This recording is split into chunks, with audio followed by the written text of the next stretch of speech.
contre la profitation.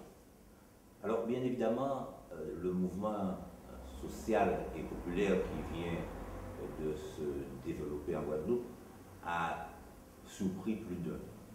Surpris dans la mesure où, d'une part, l'intensité de ce mouvement et d'autre part, la nature des revendications ont posé un problème inédit qui est celui de la superposition d'une révolte sociale à un combat identitaire.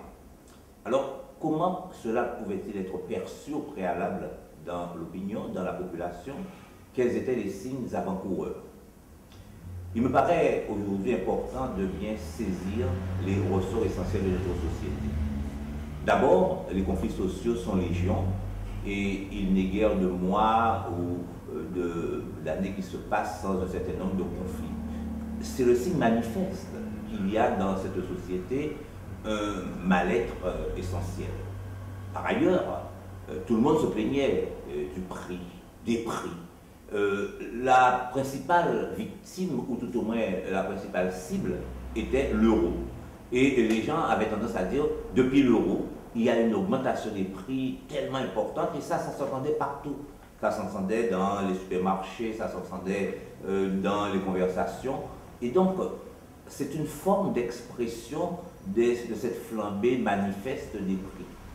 Et par ailleurs, dernière chose, c'est, me semble-t-il, le fait que lorsque un certain nombre de personnes décident de se mobiliser sur cette question, il y a une véritable, on peut dire appel, il y a un véritable appel, une bouée qui semble se décider. Alors, deux éléments vont étayer mon analyse. Le premier élément, c'est le sondage Calistat qui sort à la fin du mois de décembre. Lorsqu'on interroge l'opinion sur le mouvement qui avait été mené par le collectif des entrepreneurs, cette opinion largement favorable, mais plus grave, ou tout au moins plus explicatif, lorsqu'on interroge sur la plateforme de l'UGTG et le fait que l'UGTG a l'intention de lancer un mouvement le 16 décembre et par la suite le 20 janvier, eh bien, la même opinion, à plus de 57%, décide qu'il y a un soutien à apporter à cette manifestation. C'était un signe manifeste et clair. L'autre élément tient dans le fait que la plupart des commerçants, et j'en ai rencontré dans la région pointoise, me disaient que cette année, notamment pendant la période de la fête, des fêtes, ils avaient vu leur chiffre d'affaires baisser considérablement.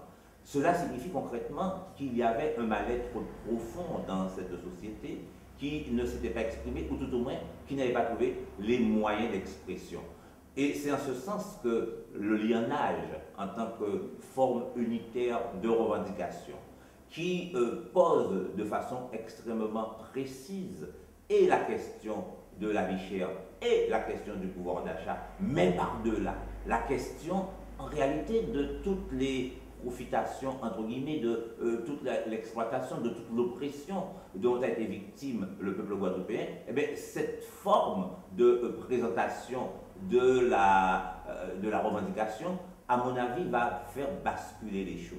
Et de fait, on peut dire que, il y a une plateforme qui recueille l'adhésion, il y a une forme organisationnelle qui rassure, et il y a surtout une incarnation qui se fait dans la personne d'Élie Domota, qui réussit à incarner l'ensemble des frustrations, l'ensemble des demandes sociales qui émanent de la société guadeloupéenne à ce moment donné. Et je crois qu'à partir de là, le fruit était mûr et l'ensemble des conditions se trouvaient réunies pour que progressivement ce mouvement social de protestation se transforme progressivement en une espèce de transformation, de mutation, de demande de changement vers davantage, on peut dire,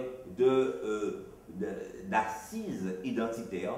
Et en ce sens, on passe ainsi de la revendication sociale à la revendication identitaire, à la revendication sociétale. Là me semble être l'essence même de ce mouvement.